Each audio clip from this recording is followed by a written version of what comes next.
ရှောင်းမန်ရဲ့စစ်ဆက်ပွဲခန်းမထဲကိုညစ်ပတ်ပေရင်နေတဲ့လူနှစ်ယောက်ဝင်လာပါတယ်သူတို့ကဝင်ချင်းပဲညီမလေးလို့အော်ခေါ်လိုက်တာပါအဲ့ဒီတွေလည်းလန့်သွားပြီးဟေ့လူခင်များတို့ကဘယ်ကလဲလို့မေးကြတယ်ဒီအချိန်မှာလူတစ်ယောက်ကမျက်ရည်တွေဝဲပြီး23နှစ်တောင်ရှိသွားပြီးငါတို့ညီမလေးကိုနောက်ဆုံးတော့ရှာတွေ့ပြီကွာလို့ငိုတန်မာကြီးနဲ့ပြောပါတယ်ဒီတော့စစ်ဆက်ထားတဲ့ကောင်လေးကလူရှောင်းမန်ဒီလိုတောသားကြပိုးနှစ်ယောက်ကနေ့ကိုတွေဟုတ်လားလို့ဒေါသတကြီးလမ်းမေးတယ်ရှောင်းမန်ကငါကမိဘမဲ့ကေဟာမှာကြီးလာတာဘယ်ဆွေမျိုးမှမရှိဘူးအကိုဆိုတာပိုတော်မရှိသေးလို့ပြက်ပြက်သားသားညှစ်လိုက်ပါတယ်ဒါပေမဲ့အကိုကြီးလို့သူကမဟုတ်ဘူးရှောင်းမန်ညီမလေးနှစ်သမီးတုန်းကလူမောင်ကိုတွေဖမ်းသွားတာငါတို့ညီမလေးကို23နှစ်လုံးအပြင်းထန်ရှာခဲ့တာပါလို့ဝမ်းနဲ့ပက်လက်ရှင်းပြတယ်ဒုတိယအကိုကလည်းဟုတ်တယ်ညီမလေးအဖေနဲ့အမေဆုံးခါနီးမှာငါလက်ကိုကင်ပြီးဘလို့ပဲဖြစ်ဖြစ်ညီမလေးကိုရှာပေးပါလို့မှာသွားခဲ့တာလို့ငိုပြီးပြောပြန်တယ်အကိုကြီးကတပုံဟောင်းလေးတပုံထုတ်ပြပါတ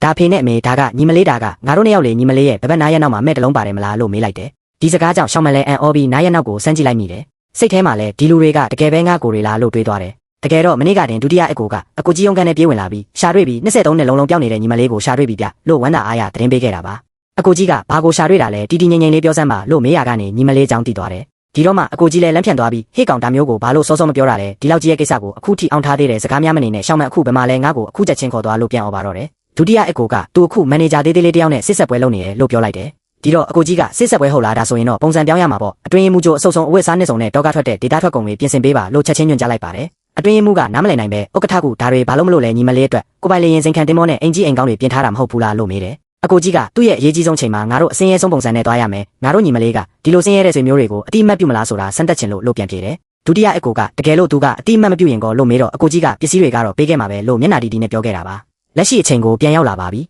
အကိုကြီးကအိတ်ကြီးတအိတ်ကိုရှောင်းမန်ရှိမှချပြလိုက်တယ်ရှောင်းမန်ကြီးစန်းတာကညီမလေးငယ်ငယ်ကကြိုက်တဲ့ဒေတာထွက်ကုန်တွေလေအကိုကြီးအထူးတလဲတဲလာတာညီမလေးတာဒီလိုစင်းရဲတဲ့အကိုနှစ်ယောက်ကိုလက်ခံမယ်ဆိုရင်ငါတို့မှရှိသမျှအရာအလုံးကညီမလေးပိုင်ပဲလို့ပြုံးပြီးပြောပါတယ်ရှောင်းမန်တွေဝင်နေတော့မှပဲစစ်ဆက်သူရဲ့တူငယ်ချင်းကဝင်มาလာတယ်ငါပြောသားပဲဘယ်ကမှမသိတဲ့စင်းရဲတဲ့ဆွေမျိုးတွေရောက်လာတာရှောင်းမန်ရဲ့တုံ့ပြန်မှုကိုကြည်ဦးလက်တောင်မကြည့်ဘူးလို့လောင်ပြောင်တယ်ဒီတော့ဒုတိယအကိုကစိတ်ပြတ်သွားပြီးအကိုကြီးနှစ်တွေကြာကြီးဆိုတော့အရာပြောင်းလဲသွားပြီးသူကအရင်ကရှောင်းမန်မဟုတ်တော့ဘူးလို့တိုးတိုးလေးပြောလိုက်တယ်အကိုကြီးလည်းစိတ်မကောင်းဖြစ်သွားတယ်အတွင်းရေးမှူးချုပ်ပြင်ထားတာတွေအကုန်ဖျက်သိမ်းလိုက်တော့လို့ဖုံးဆက်ပြီးပစ္စည်းအိတ်ကိုဆွဲကထွက်သွားဖို့ပြင်ပါတော့တယ်ဒီအချိန်မှာပဲရှောင်းမန်ကခန့်နေပါဘူးလို့လန့်ထားလိုက်ပါတယ်သူတို့ပြခဲ့တဲ့တပ်ပုံကိုတေချာကြည့်ပြီးဒီတပ်ပုံကမိဘမဲ့ကေဟာမှုကကျမကိုပေးခဲ့တာကျမရောက်လာတော့ကပါလာတဲ့တခုတည်းတော့တဲလုံစားတယ်လေအကိုတို့ကျမအိမ်မက်ထဲမှာတော့အကိုတို့လာရှာတာကိုမက်ခဲ့တာတကယ်ပဲလာရှာကြတာပဲဒီနေ့ကိုအကြာကြီးစောင့်ခဲ့ရတာလို့မျက်ရည်တွေစီးကြရင်ပြောလိုက်ပါတယ်အကိုကြီးကလက်ပတ်နီလေးတစ်ခုကိုကန်ပေးပြီးဒါမေမဆုံးခင်ကညီမလေးအတွက်ချစ်ပေးခဲ့တာလို့ပြောတော့ရှောင်းမန်ဝမ်းသာအားရလက်ခံလိုက်တယ်ပြီးတော့အကိုတို့ဒီနေ့ကညီမလေးရဲ့စစ်ဆက်ပွဲနေလေလားအတဲဝင်ပြီးထိုင်ကြရအောင်ဆိုပြီးအကိုနှစ်ယောက်လုံးရဲ့လက်ကိုတွဲကခေါ်သွားပါတယ်ဒါကိုကြည့်နေတဲ့စစ်ဆက်သူကမကြေမနက်ဖြစ်သွားတယ်လူတချို့ကတော့ဘာတွေနေလဲမသိဘူးမင်္ဂလာမဆောင်ခင်တုန်းကတော့လူရိတ်တောင်မမြင်ရပဲအခုမှဆွေမျိုးလာဆက်နေရဲ့အလာကားထမင်းစားရမှာတီးလို့ရောက်လာတာလားတိုက်ဆိုင်တာလားတော့မသိဘူးလို့ခနဲ့ရဲပြောပါတယ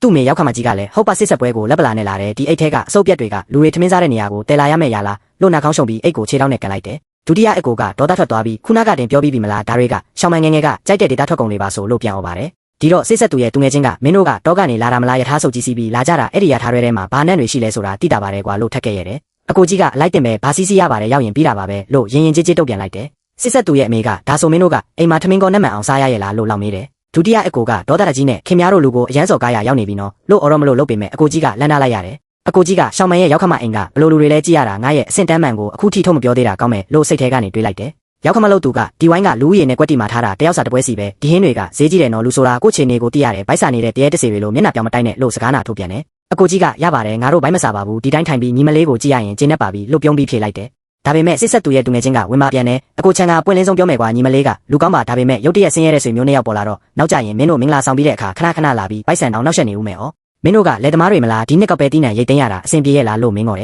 ်အကိုကြီးကခေါင်းကုတ်ရင်ငါတို့ကမြောက်ပိုင်းကပါရိတ်သိမ်းရတာအဆင်ပြေပါတယ်ဆက်လောက်ယုံလေးပါပဲလို့နှိမ့်ချပြီးပြောလိုက်ပါတယ်ရောက်ခမကစကားစမိလို့ပြောရဦးမယ်မင်းတို့ကတကယ်ပဲရှောင်းမန်ကိုကောင်းစေချင်ရင်သူ့အတွက်တွေးပေးတင်တယ်သူကမိဘမဲ့ကေဟာကနေငါတို့အိမ်ကိုချွေးမဝင်ရတာမလွယ်ဘူးမင်းတို့ကသူ့ခြေထောက်ကိုဆွဲမချပါနဲ့လို့နှုတ်တီးကောင်းရှာပါထပ်ပြောလိုက်တယ်ဒီအချိန်မှာရှောင်းမန်ကအကိုရင်နှွေးချမ်းတော့ပါဦးမုံလေးတွေအရင်စားပါရထားကြကြီးစီးလာရတာဗိုက်စာနေရောပေါ့လို့ဆိုပြီးမုံမန်းကန်တွေကိုအကိုတွေရှေ့တိုးပေးလိုက်တယ်အကိုကြီးကရင်နှွေးချမ်းကိုတငုံတောက်လိုက်တဲ့စိတ်ထဲမှာတော့ငါကမိရှလင်ကျဲသုံးပွင့်စားတောက်ဆိုင်တွေကဟင်းတွေရောနိုင်ငံတော်ဆင့်အခန့်ပွဲတွေမှာပါစားဖို့ပြီးသားပါကွာလို့တွေးနေခဲ့ပါတော့ဒုတိယအကိုကလည်းညီမလေးငယ်ပေးတဲ့ရင်နှွေးလေးအိမ်ပြန်ရောက်ရင်ဒီခွက်ကိုအမျက်တနိုးသိမ်းထားရမယ်လို့ပြုံးပြီးပြောပါတယ်ဒီအချိန်မှာအဝတ်စားတက်ရက်နဲ့လူတယောက်ဝင်လာတယ်တော်ကြတော့သူများတွေမောင်နှမပြန်တွေ့လို့ဝမ်းသာနေကြတဲ့နေ့မှာစကားကိုဆင်ခြင်ပြောကြစမ်းပါခုနကတည်းကမင်းပါဆက်ကစကားအများဆုံးပဲလို့စစ်ဆက်သူနဲ့သူ့သူငယ်ချင်းကိုဝင်းဟန်တာလိုက်တယ်အကိုကြီးကရှောင်းမန်အကိုတို့ခဏအိမ်သာသွားလိုက်ဦးမယ်နော်ဆိုပြီးဒုတိယအကိုနဲ့အတူထွက်လာခဲ့တယ်အိမ်သာထဲရောက်တာနဲ့ဒုတိယအကိုကတကားကိုလက်သီးနဲ့ထိုးချလိုက်တယ်အကိုကြီးကျွန်တော်လုံးဝမအောင်ထားနိုင်တော့ဘူးဗျာဒီတမိသားစုလုံးဘာကောင်တွေလဲငါတို့ငယ်ငယ်ကလေးကအခုထိဒီလိုအစော်ကားခံဘူးလို့လားသူ့ရောက်ခမနဲ့အဲ့ဒီစွန်နာယုံဆိုတဲ့ကောင်ပေါက်ကြတွေရှောက်ပြောနေတာလူစကားကိုမဟုတ်ဘူးရှောင်းမန်အတွက်တာမဟုတ်ရင်ခုနကတည်းကစားပွဲပါမောက်ပစ်လိုက်တာကြပြီလို့ဒေါသပေါက်ကွဲပါတော့တယ်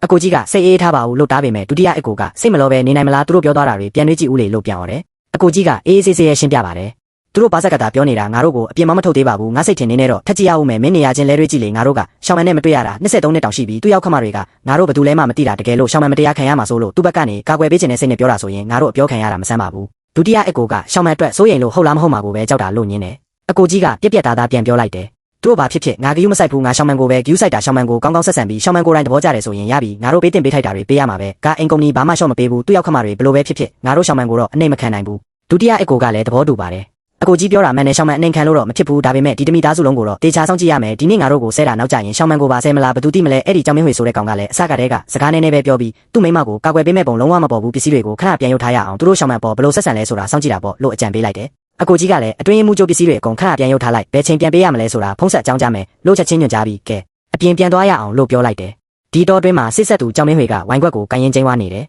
ဒီလိုဆွေမျိုးမျိုးကဒီလိုအစ်မြင့်စားတောက်ဆိုင်ကိုဝင်ဖို့တန်းလို့လားဒီနေ့ငါတိတ်ခါကိုပြန်မဆယ်နိုင်ရင်ငါနာမီကြောက်ဆိုတဲ့စာလုံးကိုပြောင်းပြန်ရေးပြမယ်ပြီးတော့ရှောင်းမန်ဘက်လှည့်ပြီးအောင်ငေါ့ပါတော့တယ်ရှောင်းမန်နင်ကိုယ်တိုင်ပြောစမ်းပါဦးနင့်ကိုနှစ်ယောက်ကဘာလို့တာလဲငါတို့မင်္ဂလာဆောင်တော့ကနင့်စီကတပြားမှမင်္ဂလာချင်းမတောင်းခဲ့ဘူးမင်္ဂလာဆောင်ပြီးရင်နင်ကငါကြောင့်မိသားစုဝင်ဖြစ်လာမှာဒါပေမဲ့နင့်ကိုနှစ်ယောက်ကဘာမှထုတ်မပေးရဲ့လက်ပလာနဲ့ထမင်းလာစားပြီးဖင်ကောင်းထောင်ထွက်သွားကြတယ်သူတို့စိတ်ထဲမှာနင်တကယ်ရှိတယ်ဆိုရင်ဒီလိုမျိုးလာစရာလားရှောင်းမန်ကမျက်ရည်တွေဝဲပြီးဟုတ်ပါတယ်ကျမမင်္ဂလာတင်တောင်းပစ္စည်းမပေးနိုင်ခဲ့တာမှန်ပါတယ်ဒါပေမဲ့ရှင့်စီကလည်းမင်္ဂလာကြီးတပြားမှမတောင်းခဲ့ပါဘူးလို့ပြန်ပြောရှာတယ်ဒီစကားလဲကြားရောရောက်ခမဖြစ်သူကလက်ညှိုးထိုးပြီးစော်ကားပါတော့တယ်မင်္ဂလာကြီးဟုတ်လားနင်ကမင်္ဂလာကြီးကြောင်းပြောဝင်သေးတယ်မိဘမဲ့တယောက်ကဘာမင်္ဂလာကြီးတောင်းကျင်တာလဲအိမ်သားတွေကပြန်ထွက်လာတဲ့အကိုကြီးကဒါကိုကြားသွားပါတယ်မိဘမဲ့ဆိုတာဘာလဲသူ့မှာအကိုနှစ်ယောက်ရှိသေးတယ်ငါတို့နှစ်ယောက်ဆင်းရဲတာမှန်ပေမဲ့ငါတို့ညီမလေးကိုမိဘမဲ့လို့ပြောတာကိုတော့လုံးဝလက်မခံနိုင်ဘူးလို့စိမ့်စိမ့်ကြည့်ပြီးပြောလိုက်တယ်ရောက်ခမဖြစ်သူစိတ်ထဲမှာဒီဆင်းရဲသားရဲ့မျက်လုံးကဘာလို့ဒီလောက်ကြောက်ဖို့ကောင်းနေရတာလဲငါ့ကိုဝါမျိုးပြစ်တော့မဲ့အတိုင်းပဲလို့အန်အောထိတ်လန့်သွားတယ်ဒါပေမဲ့ဘာဇက်ကတော့ငါပြောတာမှန်မဲလေသူကမိဘမဲ့ကေဟာကထွက်လာတာမဟုတ်လို့ဘာလဲလက်ပါချင်တာလားဆင်းရဲတာတင်မကဘူးရန်ကားကျင်သေးတယ်ပေါ့လို့စိန်ခေါ်လိုက်တယ်စစ်ဆက်သူကမင်းရှုပ်အောင်မလုပ်ပါနဲ့လို့ဝင်တားတယ်ဒါပေမဲ့ရောက်ခမကငါပြောတာမှလို့လားလူနှစ်ယောက်မင်္ဂလာဆောင်ရင်ယောက်ျားဘက်ကအင်ကားနဲ့မင်္ဂလာပွဲစီအကုန်ခံရတယ်မင်္ဂလေးဘက်ကဘာမှပါမလာတဲ့အပြင်ဆင်းရဲတဲ့ဆွေမျိုးနှစ်ယောက်ပါခေါ်ပြီးအလားကားလာစားခိုင်းနေတယ်ဒါလည်းညာတာမဟုတ်ရင်ဘာလဲလို့ဆက်អော်နေတယ်ရှောင်းမန်ကမျက်ရည်ဆက်လက်နဲ့အကိုကြီးဒုတိယအကိုတို့တကယ်ပဲဒီလိုမလာခဲ့တင်ဘူးလို့ပြောလိုက်တယ်ဒုတိယအကိုကအကိုကြီးကိုကြည့်ပြီးအကိုကြီးကြားတယ်မလားသူပါငါတို့ကိုအဆက်ခွဲတယ်လို့ထင်နေတာလို့ဝမ်းနေစွာပြောတယ်အကိုကြီးကတော့စိတ်မကောင်းစွာတက်ပြင်းချလိုက်တယ်ဒါတွေကမတက်နိုင်တဲ့ကိစ္စတွေပါကွာငါတို့က23နှစ်တိုင်သူ့ဘေးမှာမရှိပေးနိုင်ခဲ့တာလေသူကမိဘမဲ့ကေဟာမှာကြီးပြင်းလာရတော့ကောင်းတာတွေမမြင်ဘူးရှာဘူးသူ့ရဲ့အမြင်ကဒီလောက်ပဲရှိတယ်ဆိုရင်လေသူ့ကိုအပြစ်မပြောချင်ပါဘူးဒုတိယအကိုကဒါဆိုဘာဆက်လုပ်မလဲအကိုကြီးလို့မေးတယ်အကိုကြီးကသူတို့တောင်းဆိုသမျှအကုန်ပေးမယ်သူပါဆက်ဟလိုက်တာနဲ့ပေးမှာပါလို့ပြန်ဖြေတယ်ပြီးတော့ရှောင်းမနာတိုးသွားပြီးကျင်နာစွာမေးလိုက်တယ်ညီမလေးအကိုတို့နှစ်ယောက်ကညီမလေးငယ်ငယ်ကလေးကဘာမှမပေးနိုင်ခဲ့ဘူးဒီနေ့ကညီမလေးရဲ့မင်္ဂလာရှိတဲ့နေ့ဆိုတော့လိုချင်တာရှိရင်အကိုတို့ကိုပွင့်ပွင့်လင်းလင်းပြောပါရှောင်းမန်ကငိုယိုပြီးပြောပြရှာတယ်ကျမလိုချင်တာကငယ်ငယ်ကဖက်အိတ်ခဲရဲ့ဝက်ဝံရုပ်ကလေးနှစ်ရုပ်ပါတရုပ်ကအညိုရောင်တရုပ်ကအဖြူရောင်အညိုရောင်ရဲ့နားရွက်မှာကျမကုတ်ဖက်ထားလို့အပေါက်လေးပါတယ်အဖြူရောင်ကြတော့ဝါလုံးလို့ဝိတ်ချပေးမယ်ဆိုပြီးဘိုက်ထဲကကွမ်းတွေကိုတဝက်လောက်နှိုက်ထုတ်ထားတာအဲ့ဒီပစ္စည်းလေးတွေအကိုတို့စီမှာရှိသေးရဲ့လားအဲ့ဒါလေးတွေကိုပဲမင်္ဂလာလက်ဆောင်ဖြစ်လိုချင်ပါတယ်ဒီစကားကြတော့အကိုနှစ်ယောက်လုံးအံ့ဩသွားတယ်အကိုကြီးကမျက်ရည်ဝဲလျက်ရှိတာပေါ့ညီမလေးငယ်ငယ်ကပစ္စည်းတွေကိုအဖေနဲ့အမေကနှစ်ပေါင်းများစွာတင်ပေးထားခဲ့တာအဖေနဲ့အမေဆုံးသွားတော့လေအကိုကြီးတို့စက်သိမ်းထားတဲ့အဲ့ဒီဝက်ဝံရုံနှစ်ရုပ်ရောခေါင်းလေးရောဘဲရုပ်လေးတွေပါတယ်ဆောင်းလေးရောအကုန်ရှိတယ်လို့ဝမ်းတာအားရပြောပြတယ်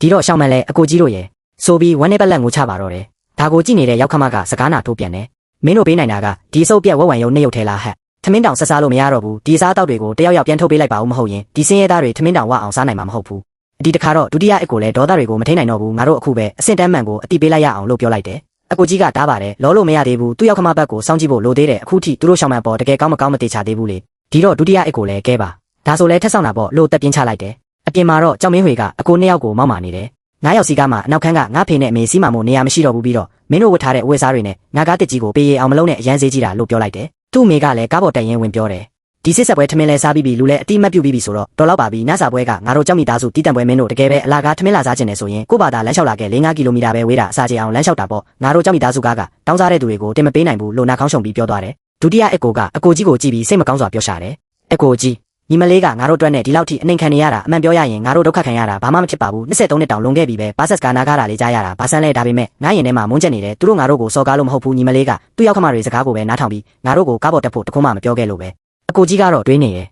ညီမလေးပါရွေးမလဲစောင့်ကြည့်တာပေါ့တင်းရှင်းအုပ်စုဒီလောက်ကြီးတာငါတို့ကညီမလေးကိုအကုန်ပေးဖို့ကြံထားတာသူ့စိတ်တက်ကစာမေးပွဲအောင်ဖို့လိုတယ်တကယ်လို့သူကအမြဲတမ်းဟိုဘက်ကိုပဲရွေးနေမယ်ဆိုရင်တော့ဒီအချိန်မှာရှောင်းမန်ရောက်လာပြီးဒါဆိုရင်လမ်းမဲလျှောက်သွားကြတာပေါ့လို့ပြက်ပြက်သားသားပြောလိုက်တယ်ဒုတိယအကိုကညီမလေးနင်ပါပြောလိုက်တာလဲလို့အံ့ဩသွားတယ်အကိုကြီးကလည်းဒီလောက်ပူအိုက်တဲ့ယာဒီမှာလမ်းလျှောက်ရင်လို့စိုးရင်တကြီးပြောတယ်စစ်ဆက်သူရဲ့အမျိုးကမင်းတို့နှစ်ယောက်နားပေးနေတာလားမင်းတို့စင်ရဲသားနှစ်ယောက်ကိုလမ်းလျှောက်ခိုင်းတာတေချာကြားရဲ့လားလို့အော်ဟစ်တယ်အကိုကြီးကလမ်းလျှောက်သွားရမယ်ဆိုရင်တော့ငါတို့မလာတော့ဘူးလို့ပြောတော့ဒုတိယအကိုကလည်းထောက်ခံတယ်ဟုတ်တယ်ငါတို့မလာတော့ဘူးကို့ဘာသာတိတ်ခါကြမှာခံတော့ဘူးမင်းတို့ဘာသာမင်းတို့စားကြငါတို့ပြန်ပြီဒါပေမဲ့ရှောင်းမန်ကပြုံးပြီးအဲ့လိုလုပ်လို့မဖြစ်မလဲအကိုတို့ရဲ့လမ်းလျှောက်တာဘာဖြစ်လို့လဲကိုလက်လှရှာမှုလုပ်တာပေါ့လို့ပြောတယ် အကိုကြီးကတွားကြတာပေါ့နေဆုံးတော့ဒီနေ့ညီမလေးအတွက်လာတာဆိုတော့ညီမလေးမျက်နှာထောက်ရတာပေါ့လို့သဘောတူလိုက်ပါတယ်ပြီးတော့ရှောင်းမန်ကကြောက်မင်းဝေရဲ့ကားတကားကိုဖွင့်ကကြောက်မင်းဝေကိုကားပေါ်ကနေဆွဲထုတ်ပြီးဘေးကိုတွန်းထုတ်ပစ်လိုက်တယ်ကြောက်မင်းဝေကနေယူနေတာလားလို့လန့်ပြီးអော်တယ်ရှောင်းမန်ကအကိုတွေကိုကြည့်ပြီးအကိုတို့ကားပေါ်တက်ကျမနဲ့ကြောက်မင်းဝေလမ်းလျှောက်ခဲ့မယ်လို့ပြောလိုက်တယ်အကိုနှစ်ယောက်လည်းသဘောကျစွာပြုံးပြီးကားပေါ်တက်သွားကြတယ်ကြောက်မင်းဝေကဒေါသတကြီးနဲ့អော်တော့တာပေါ့လူရှောင်းမန်နေယူနေတာလားဒါငါတို့ဝယ်ထားတဲ့ကားတစ်ကြီးနော်နင်းကဒီကောင်နှစ်ယောက်ကိုကားမောင်းခိုင်းပြီးငါတို့နှစ်ယောက်ကိုလမ်းလျှောက်ခိုင်းရအောင်နေဦးနောက်နေဘူးရှင်းမိသွားပြီလားရှောင်းမန်ကလက်ပိုက်ပြီးအေးအေးဆေးဆေးပဲပြန်ပြောတယ်ဘာဖြစ်လဲရှင်ကပုံမှန်လဲလေ့ကျင့်ခန်းမလုပ်ဘူးအထိုင်များလို့ဘိုက်ခောက်တောင်ထွက်နေပြီးအတူတူလမ်းလျှောက်ရင်ကိုလက်လှုပ်ရှားတော့ဘာမကောင်းတာရှိလဲစစ်ဆက်သူရဲ့အမျိုးကဝင်ဆဲပါတယ်ရှောင်းမန်နင်းဘဘက်ကလည်းမင်းဝေကနေယောက်ျားနော်နင်းကသူ့ကိုလမ်းလျှောက်ခိုင်းပြီးဟိုစင်းရဲသားနှစ်ယောက်ကိုကားမောင်းခိုင်းရတယ်လို့ရောက်ခမကလည်းကားထဲကထွက်လာပြီးလက်ညှိုးထိုးကရိုင်းရိုင်းဆိုင်ပြောတော့တယ်လူရှောင်းမန်နေလုံလာကြည်လားနင်းကငါတို့ကြောက်မိသားစုဝင်ဖြစ်နေပြီးလက်ပြင်ကအပြင်ထွက်တယ်ပြင်ပလူနှစ်ယောက်ဖက်ကကူနေတယ်အဲ့ဒါလဲမွဲလေးတွေစင်းရဲသားနှစ်ယောက်ကိုရှောင်းမန်ကဒေါသထွက်ပြီးမျက်ရည်ဝဲလျက်ဘာစင်းရဲသားလဲအဲ့ဒါကျမမိသားစုကျမတို့မင်္ဂလာဆောင်ရင်ရှင်းမိသားစုလဲဟုတ်တယ်လို့ပြန်អော်တယ်ကြောက်မင်းဝေကလောင်ပြုံးပြီးငါမှဒီလိုစင်းရဲသားမိသားစုမရှိဘူးလို့ညင်းလိုက်တယ်အကိုနှစ်ယောက်ကားမောင်းထွက်သွားတော့ကြောက်မင်းဝေကအရှက်မရှိတဲ့ကောင်တွေမောင်းဆိုလို့တကယ်မောင်းသွားတာလားဒါငါကားနော်လို့ကားနောက်ကိုလိုက်អော်တော့တာပါပဲကားပေါ်မှာဒုတိယအကိုကပူပန်စွာနဲ့ပြောတယ်အကိုကြီးငါတို့ညီမလေးကိုတကယ်လမ်းမလျှောက်ခိုင်းနိုင်ပါဘူးဒီလောက်ပူအိုက်တဲ့ရာသီမှာ၄-၅ကီလိုမီတာကိုတောက်ဖက်နဲ့လမ်းရရင်သူ့ခြေထောက်တွေပောက်ကုန်မှာပေါ့အကိုကြီးကအတွင်းရင်မှုကျိုးစီချက်ချင်းဖုံးဆက်လိုက်တယ်စိတ်အေးထအတွင်းရင်မှုကျိုးရိုးရိုးကတစီလွတ်လိုက်ရိုးရိုးရှင်းရှင်းလေးဖြစ်ပါစေဘယ်သူမှရိပ်မိလို့မရဘူးဟိုတဲ့အရှိတ်လမ်းကြားဝမှာရှောင်းမန်ကိုစောင့်ကြိုပြီးညစာစားမဲ့နေရာခေါ်သွားပြီးသူတို့စီရောက်ရင်ငါတို့ငါပေးလိုက်တဲ့တက္ကစီလိုပဲပြောလားညဘက်မိသားစုညစာစားမဲ့အခန်းထဲကိုရှောင်းမန်နဲ့အကိုနှစ်ယောက်ရောက်လာကြတယ်ရှောင်းမန်ကကြောက်မင်းဝေကိုကြည့်ပြီးကြောက်မင်းဝေရှင်ပါသဘောလဲလို့ဒေါသတကြီးမေးလိုက်တယ်ကြောက်မင်းဝေကရင်နွေးချမ်းတောက်ရင်ရိုင်းဆိုင်စွာပြန်ပြောတယ်ဘာသဘောလဲဟုတ်လားရှင်ပဲတွေးကြည့်လေနေလေစစ်ဆက်ပွဲမှာအလာကားထမင်းလာစားတာထားပါဦးခုမိသားစုညစာပွဲကိုပါမျက်နှာပြောင်းတိုက်ပြီးလိုက်လာကြတယ်ရောက်ခမကလည်းပမာမခန့်ဝင်ပြောပြန်တယ်ဟုတ်တယ်တယောက်ယောက်များငမုတ်ခေါင်းပါပေးဆိုင်နေတယ်လို့ပဲနေလေကမမသေးလို့ညဘက်ပါလိုက်လာတာလားဒီမှာမျက်စိမရှုံးနဲ့လက်ကြဆန်းပါဒုတိယအကိုကဒေါသတကြီးနဲ့စားပွဲကိုပုတ်ပြီးအော်ပြောလိုက်တယ်လူကိုအရန်အနိုင်မကျင့်နဲ့ငါတို့အကိုနှစ်ယောက်အဖိုးတန်တာတွေမယူလာနိုင်တာနဲ့ပဲဒီထမင်းစားပွဲမှာပါထိုင်ခွင့်မပေးတော့တာလားရှောင်းမန်ကအကိုရဲ့လက်ကိုဆွဲပြီးအကိုကြီးဒုတိယအကိုသူတို့ကိုဂယူးမဆိုင်နဲ့ဒီမှာလာထိုင်ကျမကူလားထိုင်တလုံးသွားယူလိုက်မယ်လို့ခေါ်ပါတယ်ဒါကိုကြောက်မင်းဝေကစားပွဲကိုရိုက်ပြီးကျင်းသွားလိုက်တယ်အကောင်းဆက်ဆန်တာအလားကားပဲဒီနေ့ပဲကောင်းထမင်းစားပွဲပေါ်ထိုင်ဝက်လဲကြည့်တာပေါ့လူရှောင်းမန်နင်ဒီနေ့ဒီကောင်တွေကိုဒီမှာထမင်းကျွေးရရင်ငါနင်းနဲ့ကွာရှင်းပြစ်မယ်ကြားလားရှောင်းမန်ကလည်းလုံးဝမလျှော့ပဲကွာရှင်းရင်ကွာရှင်းလိုက်လို့ပြန်អော်တယ်ကြောက်မင်းဝေကလူရှောင်းမန်နင်တတိရှိရင်နောက်တစ်ခေါက်ပြန်ပြောကြည့်စမ်းလို့လက်ညှိုးထိုးပြီးអော်ပြန်တယ်ဒီခါဒုတိယအကိုကရှေ့ကိုပြေးထွက်သွားပြီးကြောက်မင်းဝေရဲ့လက်ညှိုးကိုကိုင်ကာအောက်နှိမ့်ချပစ်လိုက်တယ်မင်းလက်ညှိုးဘသူထိုးနေတာလဲမင်းလက်အောက်ချဆန်းလို့ဒေါသတကြီးဟောက်လိုက်ပါတယ်ရောက်ခမကနင်ကဘာမှမရှိတဲ့မိဘမဲ့မလေးငါတို့ကြောက်မိသားစုတွေဝင်လာရတာနင်ဘဝဆက်ဆက်ကုသိုလ်ထူးလို့လာခဲ့တာလို့អော်ဆဲတယ်ဒီတော့ရှောင်းမန်ကမခံမရနိုင်ပဲအတန်ကုန်အောင်ကိုလိုက်ပါတော့တယ်ကျမမိဘမဲ့မဟုတ်ဘူးသူတို့လည်းဆင်းရဲသားတွေမဟုတ်ဘူးသူတို့ကကျမမိသားစုပြီးတော့အကိုကြီးရဲ့လက်မောင်းအင်ကြီးဆက်ကိုလန့်ပြလိုက်တယ်တွေ့ကြရဲ့လားဒါတော့ခွေးကြိုက်ခံထားရတာကျမငယ်ငယ်တုန်းကယူနေတဲ့တော့ခွေးလိုက်ဆုပ်တော့အကိုကြီးကဝင်လုံးပြီးခွေးကိုရိုက်မောင်းပေးခဲ့တာခွေးကသူ့လက်မောင်းကိုကြိုက်ထားတာတောင်ကျမကိုထွက်ပြေးခိုင်းပြီးသူကလက်ကိုလုံးဝမလွတ်ခဲ့ဘူးလို့ငိုရင်အမှန်တရားကိုထုတ်ပြောပြတယ်ဆက်ပြီးဒုတိယအကိုဘက်ကိုလက်ညှိုးထိုးပြပြန်တယ်ဒုတိယအကိုဆိုလဲငယ်ငယ်တုန်းကအိမ်မှာရှိတဲ့အစားကောင်းမှန်သမျှကျမကိုပဲကြွေးခဲ့တာသူကိုယ်တိုင်ဗိုက်စာလုံးလို့တောင်းပေါ်တက်ပြီးတရက်တက်ဥတွေအစိမ့်လိုက်ဝါစားခဲ့ရတာဘာဆက်တစ်ခုလုံးအစိမ့်ရောင်တွေပြောင်းတဲ့အထိပဲသူတို့ကကျမရဲ့တက်တာမိသားစုရှင်တို့ကမှအပြင်လူတွေလို့မျက်ရည်ဆက်လက်နဲ့အော်ပြောလိုက်ပါတော့တယ်ကြောင်မင်းဝေကဒေါသတကြီးနဲ့လူရှောင်းမန်နင်တော်လာကြည်လားငါအိမ်ကနေအခုချက်ချင်းထွက်သွားစမ်းဒီနေ့ရဲထွက်သွားလို့အော်ဟစ်လိုက်တယ်ရှောင်းမန်ကလည်းလုံးဝမလျှော့ပါဘူးဒီအိမ်ကအစကတည်းကတူတူပိုက်ဆံစိုက်ပြီးဝယ်ထားတာအင်ကျွေးကိုလည်းလာတိုင်းတစ်ဝက်စီဆက်နေတာလေကျမကဘာလို့ထွက်သွားရမှာလဲလို့ပြန်ပြောတယ်ကြောင်မင်းဝေကအေးပါနင်တတိရှိလာကြည်လားမေဖေးသွားကြရအောင်မနေ့ဖြန်တရားရုံးမှာတွေ့ကြတာပေါ့လို့ချင်းကတော့ရှောင်းမန်ကကောင်းပြီလေတွေ့တာပေါ့လို့ပြက်သားသားပြန်ပြောလိုက်တယ်သူတို့ထွက်သွားပြီးနောက်မှာရှောင်းမန်ကအကိုတွေကိုကြည့်ပြီးမျက်ရည်ချပါတော့တယ်အကိုတို့တောင်းပန်ပါတယ်ပြန်တွေ့ခါဆက်မှာပဲအကိုတို့ကိုအဆက်ကွဲအောင်လုပ်မိပြီးဒီနေ့ကစစ်ဆက်ပွဲနေ့ဆိုတော့ပျော်ပျော်ရွှင်ရွှင်ရှိရမှာကိုလို့ငိုရင်းပြောရှာတယ်အကိုကြီးကရှောင်းမန်ကိုကျင်နာစွာပွေ့ဖက်ပြီးနှစ်သိမ့်လိုက်တယ်ဒီလိုလူရုံမှာမျိုးကိုအပြက်ဖြတ်လိုက်တာအကောင်းဆုံးပဲညီမလေးလိုကျင်တာမှန်သမျှအကိုကြီးတို့အကုန်ဖြည့်ဆေးပေးမယ်အဲ့လိုလူမျိုးကညီမလေးနဲ့လုံးဝမတန်ဘူးမကြခင်မှာအဲ့ဒီကောင်နောင်တရစေရမယ်နောက်တစ်နေ့အိမ်ထောင်ရေးမှတ်ပုံတင်ရုံမှာပေါ့ကြောင်မင်းဝေကစာရွက်စာတမ်းတွေကိုလက်နဲ့ပုတ်ပြီးလောနေရဲ့မြင်လှုပ်ပေးစမ်းပါငါမင်္ဂလာဆောင်ရဦးမှာမဆိုင်မတွက်နဲ့ဒါကိုမြင်တဲ့လူချင်းချန်ကမင်္ဂလာဆောင်မယ်ဟုတ်လားကြောင်မင်းဝေမင်းပါတွေလုံနေတာလဲလို့ဝင်မေးလိုက်တယ်ကြောင်မင်းဝေကမောက်မာစွာနဲ့ပြန်ဖြေတယ်လူချင်းချန်မင်းပါတွေဇွေးစွာဖြစ်နေတာလဲဩငါတို့သိတာမကြသေးတော့မင်းကအကြောင်းမသိသေးတာဖြစ်မှာပါငါမှအစွမ်းရှိလို့မိမလဲချင်ရင်ချက်ချင်းလဲလို့ရတယ်ညင့်တောင်မကူဘူးလို့ကြွားပါလိုက်တယ်လူချင်းချန်ကဒါဆိုမင်းကအစင်ပြေပြေကူးပြောင်းလိုက်တာပေါ့လို့ပြောလိုက်တယ်ဒီခါကြောင်မင်းဝေရဲ့မိမတစ်ကတွဲထားတဲ့လက်ကိုတင်းတင်းကန်ရင်ဝင်ပြောတယ်ဘာအစင်ပြေပြေကူးပြောင်းတာလဲငါတို့သိခဲ့တာဟိုမိမထက်တောင်စောသေးတယ်လူချင်းချန်ကဒါဆိုမင်းကအစကတည်းကဖောက်ပြန်နေတာပေါ့လို့ပြောလိုက်တော့ကြောင်မင်းဝေကပမာမခန့်ပြန်ပြောတယ်စကားကိုရိုင်းမပြောနဲ့ဘာဖောက်ပြန်တာလဲဒါကတန်ရှင်းတဲ့အချစ်တသက်မှာတယောက်ပဲချစ်တာအဲ့ဒီအချိန်မှာရှောင်းမန်ရောက်လာပါတယ်တကယ်ပဲကံကောင်းတာပဲကြောင်မင်းဝေမျက်စိပွင့်သွားတာပဲငါ့ကိုနှစ်ယောက်တာရောက်မလာရင်နင်လိုရုပ်ဆိုးဆိုးစိတ်ပုတ်ပုတ်နဲ့လူနဲ့တက်လုံးပေါင်းတင်သွားရတော့မလို့ဖြစ်နေတာလို့ပြောလိုက်တယ်ဟိုမိမကဒေါသထွက်ပြီးနင်ပါတွေလျှောက်ပြောနေတာလဲကိုယောက်ျားကိုမြဲအောင်မထိန်နိုင်တာကိုရည်ချင်းမရှိလို့လေလို့ဆဲဆိုတယ်လူချင်းချန်ကခဏနေပါဦးမင်းတို့ပိုင်ဆိုင်မှုတွေကိုတေချာခွဲဝေတင်တယ်လို့ဝင်ပြောတယ်ကြောင်မင်းဝေကဟဟပတ်ရဲပြီးကြွားလိုက်တယ်ခွဲဝေစရာမလိုပါဘူးငါချစ်သူကကုမ္ပဏီကြီးရဲ့သူထေးသမီးတွေရှောင်းမန်ဝယ်ထားတဲ့အိမ်ပိုင်ဆိုင်မှုနည်းနည်းပါးပါးလေးကိုငါကစိတ်တောင်မဝင်စားဘူးဟိုမိမကလည်းရှောင်းမန်ကိုကြည့်ပြီးလောင်ပြောင်လိုက်တယ်တွေ့တယ်မလားဆင်းရဲသူမရဲ့ကိုမှအရေးချင်းရှိမှယောက်ျားရဲ့ရင်ကိုတောက်ခတ်နိုင်တာနင်လိုမိမမျိုးကငါ့ကိုလာပြန်ကျင်သေးတယ်ငါချစ်သူနဲ့စိတ်ဆိုးမကောင်းဖြစ်နေလို့ဒါနင့်လက်ရောက်သွားတာ လူချင်းချန်ကစူမန်းနီလို့ခေါ်လိုက်တာနဲ့ကြောင်မင်းဝေရဲ့သူငယ်ချင်းကလူချင်းချန်ကိုလက်ညှိုးထိုးပြီးအော်ဆဲတော့တယ်လူချင်းချန်မင်းယူနေတာလားဘာလာဟန်ဆောင်နေတာလဲခွေးကိစ္စမင်းနဲ့ဘာဆိုင်လဲလူရှောင်မန်းနင်လဲဟန်မဆောင်နဲ့တော့ငါသူငယ်ချင်းနေနဲ့မင်္ဂလာဆောင်ခဲ့တာနင့်ကိုတနာလို့ပေးကမ်းခဲ့တာမိဘမဲ့ကေဟာကထွက်လာတယ်မိဘမဲ့မှာရှမန်ကစိတ်ထဲကနေသူတို့မျက်လုံးထဲမှာငါကပုံမှန်လူတယောက်လိုဆက်ဆံခံပိုင်ခွင့်တောင်မရှိခဲ့ပါလားလို့ဝမ်းနေစွာတွေးလိုက်မိတယ်ဟိုသူငယ်ချင်းကထက်ပြီးစော်ကားတယ်မိဘမဲ့ကေဟာကထွက်လာပြီးဘာမှမရှိတဲ့နင့်ကိုယူမဲ့သူရှိတာတင်ကန်ကောင်းလာပြီးအခုတော့နင်ကဘာမှမဟုတ်တဲ့အမိုက်ဖြစ်သွားပြီးအသက်ကြီးလာရင်နင့်ကိုဘယ်သူယူမလဲကြည့်ရသေးတာပေါ့စူမန်းနီကရပါပြီသူနဲ့စကားတောက်လျှောက်ပြောမနေနဲ့တော့ကွာရှင်းစာချုပ်မှာလက်မှတ်ထိုးလိုက်ရင်ပြီးပြီလို့တားလိုက်တယ်တစ်ဖက်မှာတော့အကိုကြီးရဲ့ရုံးခန်းထဲမှာပေါ့အတွင်းမှုကျိုးကတရင်ပို့နေတဲ့ဥက္ကဋ္ဌကူတင်းရှင်းအုပ်စုရဲ့ပိုင်ဆိုင်မှုတွေကိုအကုန်ပြင်ဆင်ပြီးပါပြီမမလေးရဲ့လုပ်ငန်းစဉ်တွေပြီးတာနဲ့ရှယ်ယာတွေရောအင်ချန်မြေတွေကိုပါသူ့နာမည်စီလွှဲပေးလို့ရပါပြီအကိုကြီးကနိုင်ရီကိုကြည့်ပြီးသူဘာလို့ဖုံးမဆက်သေးတာလဲလို့စိုးရိမ်နေတော့ဒုတိယအကိုကမဆောင်တော့ဘူးသူ့ကိုအိမ်ပြန်ခေါ်ဖို့သွားကြရအောင်လို့ပြောပြီးထွက်သွားကြတယ်အပြင်ဘက်မှာကြောင်မင်းဝေကစူမန်းနီနဲ့လက်တွဲပြီးရှောင်းမန်ကိုလောင်ပြောင်နေတယ်လူရှောင်းမန်နေ့ရဲ့စင်ရတာအကိုနှစ်ယောက်ကိုတကယ်ကျေးဇူးတင်ရမယ်သူတို့သာလာမရှုပ်ရင်ငါလည်းငါအစ်စ်နဲ့တန်းနဲ့မိမနဲ့ဒီလောက်မြ мян ပြန်ပေါင်းထုတ်နိုင်မှာမဟုတ်ဘူးကဲမိမမင်္ဂလာဆောင်ရအောင်သွားကြမယ်လို့ပြောရင်းထွက်သွားဖို့လုပ်တယ်စူမန်းနီကရှောင်းမန်ကိုတွန်းတိုက်သွားပြီးနေယူနေတာလားလို့ရိုင်းဆိုင်စွာပြောတယ်ပြီးတော့ဆက်ပြီးတယောလိုက်တယ်အားနာလိုက်တာရှောင်းမန်ရဲ့မင်းဝေကေနေနဲ့မင်္ဂလာဆောင်မယ်ဆိုတာကြားတော့ကငါတောင်အံ့ဩသွားတယ်မင်းဝေကေကပိုက်စာလုံးလို့ဘာမဆိုစားတော့တာလားလို့တွေးမိသေးတယ်နောက်မှသိရတာကငါ့ကိုစိတ်တူအောင်နင်းနဲ့မင်္ဂလာဆောင်တာတဲ့နင်းကအစကတည်းကရုပ်ပြုတ်ပမာပဲဖြစ်ခဲ့တာကြောင်မင်းဝေကစူမန်းနီကိုဖက်ပြီးစော်ကားလိုက်တယ်မျက်စိကိုတေချာဖွင့်ကြည့်ထားနေတဲ့ကွာရှင်းပြီးရင်ငါကပိုကောင်းတဲ့မိမနဲ့မင်္ဂလာဆောင်မှာနင်းကတော့ကွာရှင်းထားတဲ့မိမအင်ကျွေးတင်နေတဲ့သူတပြားမှမရှိတဲ့သူနောက်ယောက်ျားရဖို့တောင်လွယ်မှာမဟုတ်ဘူးလူချင်းချန်ကမင်းပါလို့ဒီလိုပြောရတာလဲလို့ဝင်ပြောတော့ကြောင်မင်းဝေကမင်းဦးနောက်ကိုမြည်ကန်ထားတာလားမင်းကဘသူသူငယ်ချင်းလဲလို့ပြန်អော်တယ်လူချင်းချန်ကဒေါသကြီးနဲ့ပြောလိုက်တယ်ငါမှမင်းလိုရုပ်ဆိုးဆိုးသူငယ်ချင်းမရှိဘူးမိမိဘတွေမျက်နှာကိုထောက်ထားလို့မဟုတ်ရင်မင်းမျက်နှာကိုလက်တီးနဲ့ထိုးလိုက်တာကြပြီပြီးတော့လူချင်းချန်ကရှောင်းမန်ပက်လှည့်ပြီးငါတို့မင်္ဂလာဆောင်ရအောင်လို့ပြောလိုက်ပါတော့တယ်ရှောင်းမန်အံ့ဩသွားချိန်မှာကြောင်မင်းဝေကဝင်អော်တယ်လူချင်းချန်မင်းအရှက်မရှိဘူးလားသူငယ်ချင်းရဲ့မိမကိုပါလူချင်းတာလားလူချင်းချန်ကချင်းချောက်လိုက်တယ်ဘသူကမင်းနဲ့သူငယ်ချင်းလဲပြီးတော့မင်းကလေးဆိုတာပစ္စည်းမဟုတ်ဘူးငါသူ့ကိုမင်္ဂလာဆောင်ချင်တာမင်းနဲ့ဘာမှမဆိုင်ဘူးမင်းသာငါမိမကိုနောက်တစ်ခုထပ်ပြောရင်မင်းသားတွေကိုရိုက်ချိုးပစ်မယ်ကြောင်မင်းဝေကလန့်သွားပြီးစူမန်းနီကိုဆွဲကသွားကြရအောင်ဒီခွေးမပြိုင်ပွဲကိုသူတို့ဘာသာဆော့ခိုင်းလိုက်နောက်တရတဲ့အခါကြာမှကြည့်ရသေးတာပေါ့လို့ပြောပြီးထွက်ပြေးသွားကြတယ်လူချင်းချန်ကရှောင်းမန်ကိုကြည့်ပြီးတင်းငိမ့်စွာပြောလိုက်တယ်ခုနကငါပြောတာနောက်ပြောင်တာမဟုတ်ဘူးနော်ရှောင်းမန်လည်းအံ့ဩစွာနဲ့ကြည့်နေမိပါတော့တယ်လူချင်းချန်ခုနကငါ့ကိုဆွဲခေါ်လာတော့ကလမ်းလျှောက်တာဘလို့ဖြစ်နေမှန်းသိရလားလို့မေးလိုက်တယ်လူချင်းချန်ကငါခြေလမ်းမညီတာရှိလို့လားဆိုပြီးခြေထောက်ကိုပြန်ကြည့်တယ်ရှောင်းမန်ကရဲချင်းစိတ်ကိုထိန်ပြီးစနောက်လိုက်တယ်ညီတာမဗချေနဲ့ဘလက်နဲ့ပြန်တူထွက်နေတာကိုဘာသာတောင်ခြေကလုတ်တိုက်လဲတော့မယ်သူရဲကောင်းကြီးပုံစံနဲ့လာခဲ့တော့ကကိုဟန်ပန်လေးလဲတတိထားပါဦးလူချင်းချန်ကအင်ဂျီကော်လာကိုပြင်းရင်းစင်ကြေပေးတယ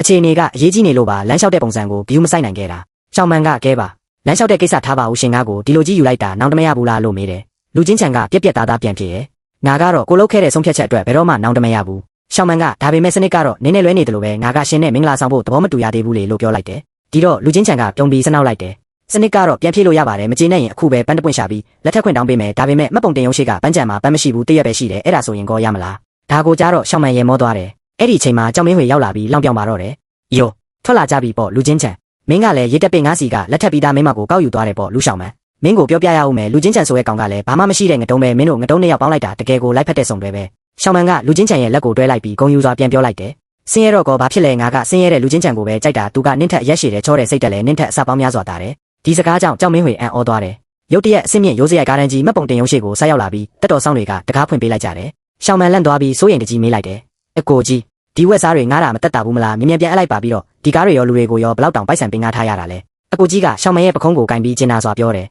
်အနည်း20ကျော်လုံးအကိုတို့ညီမလေးကိုဘာမှမဖြည့်ဆည်းပေးနိုင်ခဲ့ဘူးအကိုတို့နှစ်ယောက်တိဆောက်ထားတဲ့စီးပွားရေးအင်ပါယာကြီးတစ်ခုလုံးနောက်ကျရင်ညီမလေးပိုင်ဖြစ်ရမယ်ဒါကိုကြည့်နေတဲ့ကြောင်မင်းဝေကရေမောပြီးလောင်ပြောင်ပြန်တယ်ဟာသားတွေလာပြောမနေနဲ့မင်းတို့နှစ်ယောက်က အင်ပါယာတိဆောက်ထားတာဟုတ်လားဟိုတစ်ခေါက်ကတောင်လမ်းပေါ်မှာအိတ်ဆုပ်ကြီးလွယ်ပြီးတွားနေကြတာမလားဇလန်းတို့တွေကတိုင်လာဟန်ဆောင်နေကြတာလားတကယ်ပုံပြင်တွေကလို့လာလို့နေတယ်ရှောင်းမန်ကအကိုတွေကိုဆွဲပြီးမိတ်ဆက်ပေးလိုက်တယ်အကိုတို့ရောမနေပါနဲ့တော့သူတို့ကတော့ကျမတို့ကိုဆင်းရဲတယ်ထင်နေကြတာအကိုတို့ကိုမိတ်ဆက်ပေးစရာတယောက်ရှိသေးတယ်လူချင်းချန်ဒါကအကိုတို့ရဲ့ရောက်တစ်ပဲဒုတိယအကိုကလူချင်းချန်ကိုကြည့်ပြီးအကိုကြီးစီတိုးတိုးသွားပြောတယ်အကိုကြီးဒီကောင်ကဘသူလဲခုနကအခန်းထဲမှာတွေ့ခဲ့ဘူးတလို့ပဲအဝတ်စားကတော့ရိုးရိုးရှင်းရှင်းပါပဲဒါပေမဲ့ငါတို့ညီမလေးကတော့တတိတော်ကောင်းတာပဲကွာရှင်းပြီးတာနဲ့ယောက်ျားတစ်ချက်ချင်းရသွားတယ်ဘာပဲဖြစ်ဖြစ်သူ့ကိုတေချာကဲဖြတ်ရမယ်အကိုကြီးကလည်းဟုတ်တယ်လို့ထောက်ခံတယ်ပြီးတော့အကိုကြီးကကားပေါ်ကဆင်းလာတဲ့တွင်ရင်မှုကျိုးစီပြေးသွားပြီးတိုးတိုးညွှန်ကြားလိုက်တယ်အတွင်းရင်မှုကျိုးတေချာနားထောင်ဒီကားတွေကိုငါတို့ငားထားသလိုမျိုးလာဟန်ဆောင်ပေးမင်းကကားငားတဲ့ကုမ္ပဏီကပိုက်ဆံလာတောင်းတဲ့သူပုံစံမျိုးလုံးနေနေစိတ်မရှိတဲ့ပုံစံလေးပါစေမြင်မြန်လို့အတွင်းရင်မှုကျိုးလဲကြောင်အံ့ဩသွားတယ်အကိုကြီးကရှောင်းမန်စီပြန်လာပြီးဟန်ဆောင်ပြောလိုက်တယ်ညီမလေးတကယ်တော့အကိုတို့ကကြွားကျင်လို့ပါဒီကားတွေနဲ့လူတွေအကုန်လုံးကငားထားတာပါညီမလေးမျက်နှာပွင့်အောင်လို့ပါ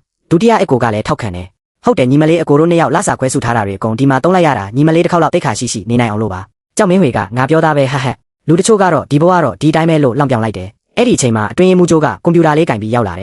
်ဥက္ကဋ္ဌကကားငါကပိုက်ဆံရှင်းပေးပါဦးအချိန်မိနစ်20ပို့သွားလို့20ရာခိုင်နှုန်းထပ်ပေါင်းတာစုစုပေါင်း3800ကျပါတယ်အကိုကြီးကအန်အောဟန်ဆောင်ပြီးအရစ်ကြပေးလို့ရမလားလို့မေးလိုက်တယ်ရှောင်းမန်ကပိုက်ဆံအိတ်ဖွင့်ပြီးကျမရှင်းပေးမယ်3800မလားလို့ပြောလိုက်တယ် ရှောင်းမန်ပိုက်ဆန်ရှင်းမဲ့လောက်တာကိုမြင်တော့အတွင်းမှုကြိုးလန့်သွားပြီးချက်ချင်းပြောင်းပြောတယ်အာမမလေးပေးမှလားဒါဆိုရင်တော့ကျမတို့ကုမ္ပဏီက promotion ရှိလို့အသစ်စတင်တုံးဆွဲသူလက်ဆောင်နေနဲ့900ခိုင်နှုန်းပဲပေးရပါတော့မယ်900ခိုင်နှုန်းဆိုတော့900ပဲကြပါတော့တယ်ရှောင်းမန်ကအန်အောသွားပြီး900ရဲဟုတ်လားတကယ်လားဒီကားငါကုမ္ပဏီကတကယ်စေတနာကောင်းတာပဲလို့သဘောကျသွားတယ်လူချင်းချန်ကငါမိဘတွေကိုဖုံးဆက်ပြီးအိမ်မှာခဏသွားထမင်းစားရအောင်မိသားစုအချင်းချင်းဆောင်တာပေါ့လို့ပြောလိုက်တယ်ဒုတိယအက်ကိုကအကိုကြီးကိုတီးတန့်ခေါ်ထုတ်လိုက်ပြီးပြောတယ်အက်ကိုကြီးငါတို့ဒီကိစ္စမေ့သွားတယ်ညီမလေးရဲ့ယောက်ျားတင်မိသားစုကိုလည်းအကဲမဖြတ်ရသေးဘူးအဆင့်တန်းထုတ်ပြောလို့မဖြစ်သေးဘူးပြီးတော့အင်ဂျီကော်လာကိုဖြေလျှော့ရင်ဒေါသထွက်တယ်ငါတော့ရင်ကျက်လို့သေးတော့မယ်ခုနကအခန်းထဲမှာညီမလေးကိုအဲ့လိုပြောခဲ့တဲ့သူတွေကိုတကယ်ကိုအခုထိအောင်ထားရတော့မယ်အကိုကြီးကငိမ့်လိုက်တယ်နင်းနဲ့ထောင်ထားပါဦးဒီနေ့သူ့အိမ်သွားရင်သူ့မိဘတွေဘယ်လိုလူလဲဆိုတာတေချာအကဲဖြတ်လို့ရတာပေါ့ဒီတော့ဒုတိယအက်ကိုကကဲပါနောက်ဆုံးတစ်ချိန်ထပ်အောင်ထားတာပေါ့လို့သဘောတူလိုက်တယ်သူတို့အကုန်လုံးလူချင်းချန်ရဲ့အိမ်ကိုရောက်သွားကြတယ်အရှိမရေပန်းကြီးနဲ့ခန်းနာလာတဲ့ဘီလာအိမ်ကြီးဖြစ်နေတာကိုမြင်တော့ရှောင်းမန်အန်အောသွားပြီးမေးလိုက်တယ်လူချင်းချန်ရှင်တို့အိမ်ကဘီလာအိမ်ကြီးမဟုတ်လားလူချင်းချန်ကအေးအေးဆေးဆေးပဲဖြေတယ်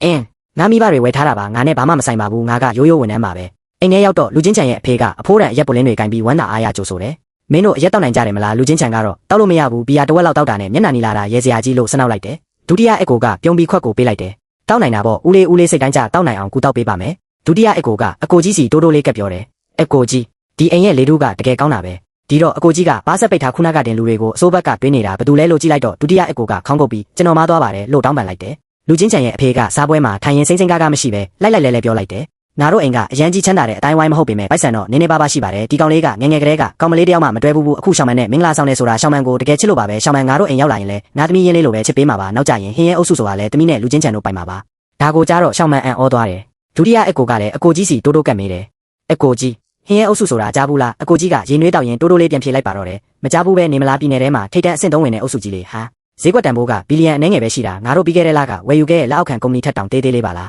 ားဒီအချိန်မှာလူချင်းချန်ရဲ့အဖေလူကိုတုံးကရက်ခွက်ကိုကင်ပြီးထည့်လိုက်တယ်ငါလူကိုတုံးရဲ့ဘဝကတော့ဒီလောက်ပါပဲအနာဂတ်ကတော့မင်းတို့လူငယ်တွေရဲ့လက်ထဲမှာပါငါကတော့လူချင်းချန်နဲ့ရှောင်းမန်ကိုတခြားဘာမှမတောင်းဆိုချင်ပါဘူးတောင်းဆိုချင်တာတစ်ခုပဲရှိတယ်အဲ့ဒါကတော့ငါအတွက်တင်းရှင်းအုပ်စုကိုဖြိုဖျက်ပေးဖို့ပဲလို့ဒေါသတကြီးအော်ပြောလိုက်တယ်အကိုကြီးကအမဲသားတုံးကိုတုတ်ချောင်းနဲ့ညှက်ရင်းမေးလိုက်တယ်ဦးလေးကျွန်တော်တခုမေးပါရစေဦးလေးကဘာလို့တင်းရှင်းအုပ်စုကိုအဲ့လောက်တောင်မုန်းနေရတာလဲလူကိုတုံးကရေနွေးတောက်ရင်တောက်ပါပါရှင်းပြပါတယ်ဒီကိစ္စကလွန်ခဲ့တဲ့9နှစ်10နှစ်လောက်ကတည်းကပါအဲ့ဒီတုန်းကဟင်းရဲအုပ်စုကတိုးတက်နေတဲ့အချိန်ပေါ့ငါတို့က Smart Storage စီမံကိန်းတစ်ခုအတွက်ပိုင်ဆိုင်မှုတွေအကုန်ရင်းနှီးမြှုပ်နှံခဲ့ကြတယ်အရာအဆင့်တင်းဖြစ်ပေမဲ့အဓိက Elaborate License တစ်ခုပဲလိုတော့တာအဲ့ဒါနဲ့တင်ရှင်အုပ်စုဌာနချုပ်ကိုတွားပြီးပူးပေါင်းဖို့ဆွေးနွေးခဲ့တာပေါ့ဒါပေမဲ့သူတို့ရဲ့စီဝေးကန်းထဲမှာ4နာရီတောင်စောင့်ခဲ့ရတယ်ဒါရိုက်တာတယောက်မှထွက်မလာခဲ့ဘူးနောက်ဆုံးကျမှမန်နေဂျာတယောက်ထွက်လာပြီးမင်းတို့ဟင်းရဲရဲ့ပမာဏကငါတို့တင်ရှင်နဲ့ပူးပေါင်းဖို့အဆင့်မမီဘူးလို့ပြောတယ်တင်ရှင်အုပ်စုရဲ့မျက်လုံးတွေကဥကောင်းထက်မှရောက်နေတာမင်းတို့ပြောကြည့်စမ်းဒီလိုကုမ္ပဏီမျိုးကဖြိုဖျက်မပစ်တင်ဘူးလားဒီတော့အကိုကြီးကသဘောပေါက်ပါပြီဦးလေးလို့ပြောလိုက်တယ်လူကိုတုံးကလည်းပြုံးပြီးကဲမပြောတော့ပါဘူးမင်္ဂလာရှိတဲ့နေ့မှာဒါတွေပြောမနေတော့ဘူးမနေ့ပြန်ဆွေမျိုးတွေစုံကြမယ်ဦးလေးတွေဒေါ်လေးတွေအကုန်လာကြမှာရှောင်းမန်ကိုခေါ်ပြီးမိသားစုနဲ့မိတ်ဆက်ပေးရတာပေါ့လို့ပြောတယ်ဒေါ်လေးဖြစ်သူကရှောင်းမန်ကိုကြည့်ပြီးရှောင်းမန်တမီးအခုဘာလုပ်လဲလို့မေးတယ်ရှောင်းမန်ကကုမ္ပဏီတစ်ခုမှာဝန်ထမ်းအဖြစ်လုပ်ပါတယ်လို့ရင်ရင်ကြေးကြေးပြန်ပြေတယ်ဦးလေးဖြစ်သူကလည်းရှောင်းမန်တမီးကဒုတိယအကြိမ်အိမ်ထောင်ပြတာလို့ကြားတယ်လို့မေးလိုက်တယ်ရှောင်းမန်ကဟုတ်ပါတယ်အရင်ကတစ်ခေါက်အိမ်ထောင်ပူပြီးကွာရှင်းခဲ့တာပါလို့ပြန်ပြေတယ်ဒါကိုကြားတော့လူချင်းချန်ကဦးလေးနဲ့ဒေါ်လေးတို့ကလည်းဘာလို့ဒါတွေရှောက်မင်းနေတာလဲလို့တားလိုက်တယ်ဒုတိယအကိုကအကိုကြီးစီတိုးတိုးကပ်ပြီးရင်ခုန်စွာနဲ့ပြောတယ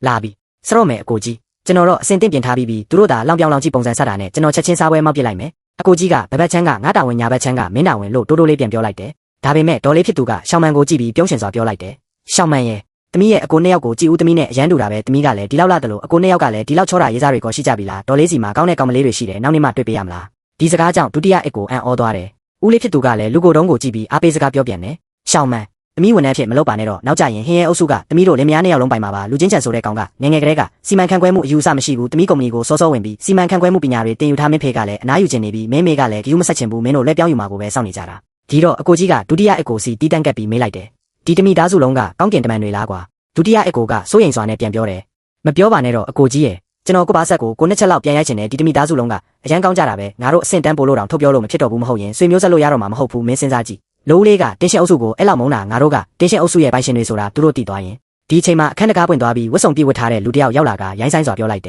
်အားလုံးပဲဒီအခန်းကဥက္ကဋ္ဌဝန်အတွက်ကြိုတင်မှာထားတာပါဒါပေမဲ့မင်းတို့တုံးလိုက်ပြီဆိုတော့အခန်းခရွန်10တန်းပေးရပါမယ်ဒုတိယအကိုကအကိုကြီးဒီကောင်ကတော့ကောင်းကင်တမန်မဟုတ်တော့ဘူးမလားလို့မေးလိုက်တယ်အဲ့ဒီလူကမောက်မာစွာဆက်ပြောတယ်အခန်းမပေးလိုက်တဲ့ဝန်ထမ်းကိုတော့ထုတ်ပစ်လိုက်ပါပြီဒါပေမဲ့မင်းတို့အခန်းကိုတုံးခဲ့တဲ့ဟင်းတွေကိုလည်းစားခဲ့ကြတယ်ဆိုတော့ပိုက်ဆံပေးရမယ်ရွန်10တန်းတပြားမှရှော့လို့မရဘူးလူချင်းချန်ကထရက်လိုက်ပြီးဒေါသတာကြီးပြန်ပြောတယ်မင်းကလာရှုပ်တာမလားငါကတော့ကြည့်ချင်သေးတယ်ဘလို့ဥက္ကဋ္ဌဝန်လဲဆိုတာငါရှေ့မှာဆန့်ရလားလို့အဲ့ဒီလူကဒီခေတ်မှာမသေးချင်တဲ့သူတွေအများကြီးပါပဲလားဥက္ကဋ္ဌစုကိုတော့မင်းတို့ကစိန်ခေါ်ရဲတယ်ပေါ့လို့ပြောလိုက်ချိန်မှာပဲအပြင်ကနေကြောင်မင်းဝေနဲ့စူမန်းနီတို့ရောက်လာကြတယ်ကြောင်မင်းဝေကလောင်ပြောင်ပါတော့တယ်ယောဘသူကဒီလောက်တတိကောင်းနေတာလဲလို့တကယ်တော့ဒီအောက်တန်းစားသူတောင်းစားတွေပါလားအလားကားထမင်းလာစားတာပေါ့ဩ ငါမေ့သွားတယ်မင်းရဲ့ဆင်းရဲသူမှညီမလေးကလူချင်းချန်နဲ့မင်္ဂလာဆောင်ထားတာဆိုတော့ဒီဆင်းရဲသားရဲ့ထမင်းပွဲကိုပါလာစားတာပေါ့တကယ်ပဲအောက်တန်းကြလိုက်တာစူမန်းနီကလည်းနာကောင်းရှုံလိုက်တယ်ထွေတကယ်ပဲကန်ဆိုးတာပဲဘသွားသွားဒီအောက်တန်းစားသူတောင်းစားတွေကိုပဲတွေ့နေရတယ်အဲ့ဒီအချိန်မှာအပြင်ကနေတက်လက်ပိုင်းလူကြီးတယောက်ဝင်လာပြီးကျင်းဝလိုက်တယ်ဘသူတွေကဒီမှာလာရန်ကားနေတာလဲငါမျိုးမှာအလုပ်လုပ်တဲ့သူကိုအလုပ်ပြုတ်အောင်လုပ်မယ်စီးပွားရေးလုပ်ရင်ပိတ်ပစ်မယ်ဆိုတာမင်းတို့ယုံသလားငါစူဝမ်ဟောင်ရဲ့စွမ်းအားကိုမင်းတို့မသိကြဘူးထင်တယ်လူချင်းချန်ကရှေ့တက်လိုက်ပြီးမင်းကတိုင်းပြည်ပြင်ဖြစ်နေတာလားတတိရှိရင်လာစမ်းကြည့်လေလို့ပြောလိုက်တယ်စူဝမ်ဟောင်ကလူချင်းချန်ကိုကြည့်ပြီးချင်းချောက်တယ်အော်လူမိသားစုကကောင်းမလေးပါလားမင်းတို့ဟင်းရဲအုပ်စုကငါတို့ဝန်ထုံးအုပ်စုကိုတောင်းပန်နေရတာမဟုတ်ဘူးလားငါမင်းတို့နဲ့ပူးပေါင်းတာကိုဖျက်ပစ်လိုက်ရင်မင်းတို့တမိသားစုလုံးငှက်ပေးဆိုင်သွားမယ်ဆိုတာယုံလားလူချင်းချန်ကမင်းပူးပေါင်းတာဖျက်ချင်ဖျက်လိုက်ငါတို့ကိုစော်ကားလို့တော့မရဘူးလို့ပြန်អော်တယ်စူဝမ်ဟောင်ကမင်းတကယ်ပဲနောက်ဆက်တွဲကိုမစင်စားဘူးပဲမင်းရဲ့ဆုံးဖြတ်ချက်တစ်ခုကမင်းမိဘတွေကိုထမင်းငက်သွားစေနိုင်တယ်ဆိုတာမသိဘူးလားလို့ပြောလိုက်တယ်ဒါကိုတေချာကြည့်နေတဲ့အကိုကြီးကခလန်းလန်းကိုထွက်သွားပြီးအတွင်းရေးမှုစီဖုန်းခေါ်လိုက်တယ်အတွင်းရေးမှုရှုအခုချက်ချင်းတင်ရှင်အုပ်စုရဲ့အင်အားကုန်လုံးကိုတုံးပြီးဝန်ထုံးအုပ်စုကိုလုံးဝပိတ်ဆို့လိုက်ရှိသမျှအင်အားကုန်တုံးပြီးဝန်ထုံးအုပ်စုကိုလုံးဝပျောက်ကွယ်သွားအောင်လုပ်ပစ်လိုက်လို့အမိန့်ပေးလိုက်တယ်အဲ့ဒီအချိန်မှာအခန်းတကားပွင့်သွားပြီးအမျိုးသမီးတယောက်ဝင်လာတယ်အကိုကြီးအလောင်းစားသဘောတူညီချက်ကိုမင်းမသွားဘူးမလားလို့မေးလိုက်တယ်လူကိုတုံးကမမေ့ပါဘူးဘာလို့ဒီလောက်လောနေတာလဲလို့ပြန်ပြောတယ်အမျိုးသမီးကပြုံးရင်ပြောလိုက်ပါတော့တယ်မလောပါဘူးအကိုကြီး3ရက်ပြည့်ရင်နောက်ဆုံးရက်ပဲချမ်းချန်စီမံကိန်းကိုဘယ်သူရမလဲဆိုတာပေါ်မူတည်ပြီးဘယ်သူကုမ္ပဏီဆက်ရှင်တတ်မလဲဆိုတာဆုံးဖြတ်ရမှာပါဘယ်သူမှမရရင်တော့သူ့ကုမ္ပဏီကဟိုဘက်ကိုပေါင်းလိုက်ရမယ်ဝယ်ယူတဲ့ဈေးနှုန်းကတော့သဘောတူညီချက်တိုင်းသွားရမှာဘန်ထဲကပိုက်ဆံနဲ့ပိုက်ဆိုင်မှုတွေကိုလွှဲပေးရမယ်ခက်ရှင်းရှင်းပြောရရင်ရှုံးတဲ့သူကဒီလုပ်ငန်းနဲ့ဘယ်တဲကနေ3ရက်အတွင်းလုံးဝကွဲပြောက်သွားရမယ်လူကိုတုံးကမခံမရနိုင်တော့ဘူးလူဟုံငါတို့ကမိသားစုတွေလေငါမင်းကိုဘယ်တော့မှမနှိမ့်ဆက်ခဲ့ပါဘူးမင်းစီဝါရေးဆလုပ်ချင်တော့ကလည်းငါဘာမှမစင်စားပဲအရင်နှီးထုတ်ပေးခဲ့တာမင်းဘာလို့ငါ့ကိုစေတနာမရှိပဲလေပင်းညစ်တက်ချင်နေရတာလဲလို့ဒေါသနဲ့ဝမ်းနေစွာမေးလိုက်တယ်လူဟုံကလောင်ပြုံးပြုံးပြီးပြန်ဖြေတယ်အကိုကြီးရဲ့အဲ့လိုမပြောပါနဲ့ခုခေတ်ကအကျိုးမြတ်ကပထမပဲလေငါဒီလိုလုပ်တာဘာမှမမားပါဘူးဩဒါနဲ့ချို့ဝက်ချက်တစ်ခုပြောပြရအောင်မယ်ချမ်းချန်စီမံကိန်းအတွက်ငါကဝန်ထုံးအုပ်စုနဲ့ပူးပေါင်းလိုက်ပြီးငါတို့နှစ်ခုပေါင်းလိုက်ရင်အကိုကြီးတို့မှာဘာနိုင်ကွက်မှမရှိတော့ဘူးလို့ပြောပြီးထွက်သွားတယ်လူကိုတုံးကလူမိသားစုမှာဒီလိုဆက်ဆုပ်စရာကောင်းတဲ့မိန်းမမျိုးထွက်လာတာတကယ်ကိုဝမ်းနည်းစရာပဲလို့ညည်းတွေလိုက်တယ်အကိုကြီးကစာရွက်ကိုကြည့်ပြီးတွေးနေရဲ့ချမ်းချန်စီမံကိန်းဆိုတာတင်ရှင်အုပ်စုရဲ့လက်အောက်ခံကုမ္ပဏီတစ်ခုရဲ့စီမံကိန်းမဟုတ်ဘူးလားဒီအချိန်မှာလူကိုတုံးကစိတ်မကောင်းစွာနဲ့ပြောရှာတယ်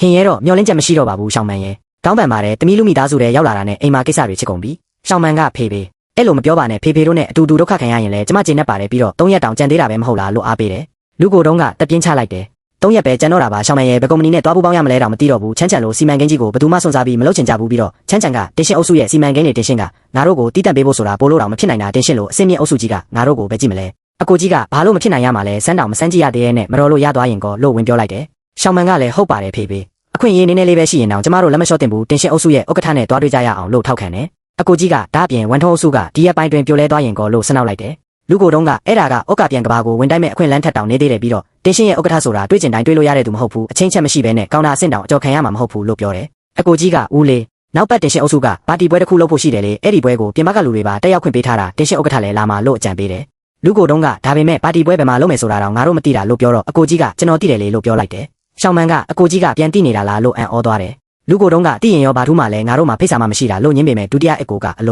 ိုတိုက်ဆိုင်လိုက်တာကျွန်တော်စီမှာဖိတ်စာရှိတယ်လေလို့ဝမ်းသာအားရပြောလိုက်ပြန်တယ်ရှောင်းမန်ကဒုတိယအကိုမှာပါရှိနေတာလားလို့ထပ်ပြီးအံ့ဩရပြန်တယ်လူကိုတုံးကသွားရင်ရောဘာလို့မလဲဥက္ကဋ္ဌကငါ့ကိုတွေ့မှာမဟုတ်ဘူးပြီးခဲ့တဲ့တစ်ခေါက်တင်ရှင်ဌာနချုပ်သွားတော့ကတော့ဥက္ကဋ္ဌရဲ့မျက်နှာကိုမမြင်ခဲ့ရဘူးပါတီပွဲမှာဆိုပိုဆိုးမှာပေါ့လို့ညင်းတယ်အကိုကြီးကဦးလေးအဲ့ဒါမတေချာပါဘူးပြီးခဲ့တဲ့တစ်ခေါက်ကဥက္ကဋ္ဌပြည်တွင်းမှာမရှိလို့ဖြစ်မှာပေါ့လို့နှစ်သိမ့်တယ်ရှောင်းမန်ကလည်းဟုတ်ပါတယ်ဖေဖေအကိုကြီးပြောတာမှန်ပါတယ်ပြီးခဲ့တဲ့တစ်ခေါက်မတွေ့ခဲ့ရတာနဲ့ဒီတစ်ခေါက်မတွေ့ရဘူးလို့မဆိုလိုပါဘူး3ရက်ပဲကျွန်တော်ဒါမစမ်းကြည့်ပဲနဲ့တော့မသိနိုင်ဘူးလေလို့တိုက်တွန်းတယ်မေဖြစ်သူကလည်းရှောင်းမန်ပြောတာမှန်တယ်ရှုံးရင်တော့မမက်ရက်ပြီးရှုံးရမယ်မင်းစတင်ထူထောင်တော့ကဒီထက်တောင်ခက်ခဲသေးတာပဲလို့အားဖြည့်ပေးလိုက်တယ်ဒီတော့မှလူကိုတုံးကကဲကောင်းပြီသွားတာပေါ့တွေးခွင့်ရမရသွားစမ်းကြည့်ရတာပေါ့ဆိုပြီးသဘောတူလိုက်တယ်ပါတီပွဲရောက်တော့လူဟုံကလူကိုတုံးကိုမြင်တာနဲ့လောင်ပြောင်มาတော့တယ်အကိုကြီးတကယ်လာဝက်တာပဲနော်ဒါကတင်ရှင်အုပ်စုရဲ့ပါတီပွဲလေဘလို့ဝင်လာတာလဲဒီနေ့လာတဲ့သူတွေကဘသူတွေလဲတည့်ရလားချမ်းချန်စီမံကိန်းကိုလိုချင်တဲ့စီးပွားရေးသမားတွေကြီးပဲသူတို့ရဲ့ကုမ္ပဏီဈေးကွက်တန်ဖိုးကဟင်းရဲထက်ဆဲစမကရှိကြတာအကိုကြီးဒီမှာလာရက်နေတာအယောင်မတောက်ဘူးလို့မထင်ဘူးလားလူကိုတုံးကငါလာတာမင်းနဲ့ဘာမှမဆိုင်ဘူးလို့အေးဆေးပြန်ပြောတယ်လူဟုံကမောက်မာစွာစကားနာထိုးတယ်ဘာလို့မဆိုင်ရမှာလဲအကိုကြီးကငါရဲ့ချစ်လာစွာတော့အကိုကြီးလေ3ရက်ပဲကျန်တော့တာကိုဒီပါတီပွဲမှာလာပြီးကဲတင်ရှင်းရှာနေတာတော့မဟုတ်ပါဘူးနော်လူကိုတုံးကပြက်ပြက်သားသားပြန်ပြောလိုက်ပါတော့တယ်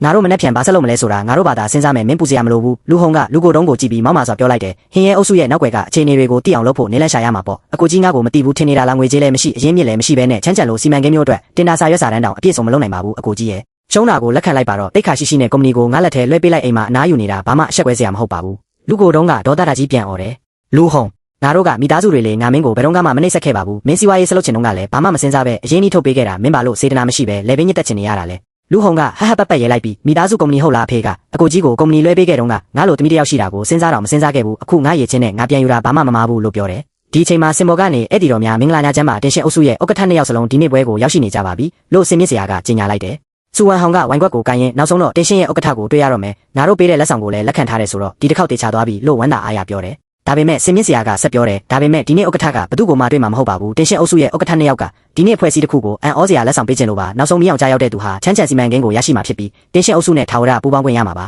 မီးအောင်ကလက်ပတ်သွားပြီးလူကိုတုံးရဲ့အပေါ်မှာကွက်တိကျရောက်သွားတယ်စင်မြင့်စရာကဖတ်ပြလိုက်တယ်ဟင်းရဲအုပ်စုမင်္ဂလာပါခုပြောမယ့်စကားတွေကတင်ရှင်အုပ်စုဥက္ကဋ္ဌနှစ်ယောက်ရဲ့စကားရင်းတိုင်းဖြစ်ပါတယ်တင်ဟာမိမိဘာသာစတင်ထူထောင်ခဲ့ပြီးဆယ်စုနှစ်များစွာတိုင်အောင်ရိုးသားဖြောင့်မတ်စွာရည်တည်ခဲ့ပါတယ်အတိတ်ကအငင်းပယ်ခံခဲ့ရပေမဲ့လမ်းမကိုမလိုက်ခဲ့ပါဘူးဈေးကွက်မတည်ငြိမ်ချိန်မှာတခြားသူတွေဖျက်လန်းလိုက်ကြပေမဲ့တင်ကတော့ခြေလက်မှန်မှန်နဲ့ရှောက်လန်းခဲ့တဲ့တင့်လိုစိတ်တက်မျိုးရှိတဲ့စီးပွားရေးသမားကိုလိုအပ်တာပါတင်ဟာလေးစားမှုနဲ့ထိုက်တန်ပါတယ်ဥက္ကဋ္ဌနှစ်ယောက်ကတမီးလေးကိုတင့်စီစိတ်ချလက်ချအနံ့လိုက်ပါတယ်တဲ့ဒီအချိန်မှာခမ်းမတကားပွင့်သွားပြီးအနက်ရောင်ဝတ်စုံပြီးနဲ့အကိုကြီးနဲ့ဒုတိယအကိုတို့ဝင်လာကြတယ်ချောင်မန်ကမျက်ရည်တွေစီးကြရင်မဖြစ်နိုင်တာတင်ရှင်အုပ်စုရဲ့ဥက္ကဋ္ဌတွေကအကိုတို့ဖြစ်နေတာလားလို့အန်ဩစွာအော်လိုက်တယ်လူကိုတုံးနဲ့လူဟုံတို့လည်းပါဆက်ဟောင်းသားနဲ့မင်းသက်သွားကြတယ်ရှောင်မန်ကအကိုကြီးဒုတိယအကိုဆိုပြီးပြေးသွားတယ်အကိုကြီးကလူကိုတုံးစီသွားပြီးဦးညွတ်ကဦးလေးလို့ဦးလေးကိုအကြာကြီးဖုံးကွယ်ထားမိလို့တောင်းပန်ပါတယ်ကျွန်တော်တို့နှစ်ယောက်23နှစ်လုံးရှာခဲ့ရတဲ့ရှောင်မန်လေးကိုအိမ်ထောင်ပြုမဲ့မိသားစုကဘလို့လူတွေလဲဆိုတာမစိတ်ချလို့အဝတ်အစားဆုပ်တွေဝတ်ပြီးစစ်ဆက်ပွဲကိုတွားခဲ့တာပါရှောင်မန်ပေါ်အကောင်းဆုံးဆက်ဆံပေးလို့ကျေးဇူးတင်ပါတယ်လို့လိုက်လဲပြောလိုက်တယ်ကြောက်မင်းဝေကကျမ်းပြင်ပေါ်ဒူးထောက်ကျသွားပြီးမဖြစ်နိုင်ဘူး